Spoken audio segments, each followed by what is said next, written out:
Hello guys, welcome back to my YouTube channel. Nili channel tu nang tum subscribe kelang pada salong bir media pura ke along bir iklak nang tum je hodon tu laso chiklo ni liban ke apa playing ni pulas nang tu napa playing tu ni thadon tum lasin no na bang ke reels video le lang pon ing na ke hai jinu blog la pena ke hai mukrang be ke reels video le pang cheng pon ing nang don tum lasin no ni li play por sin no nang ni tu nang lang tu ing no de hodon tu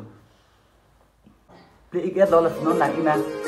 wow jinu blog alang di link kong Facebook pen ke down lang ni sen silon pi la wow MP ke hai alang ni next MP ke man ji bang lo mukrang be ke alang ni silon pi ra kita thek long alang ni wow ladi blog la pen mir wow kilun jo alang ni ekdom hok alang ke cilun ak teng mukrang be ke ata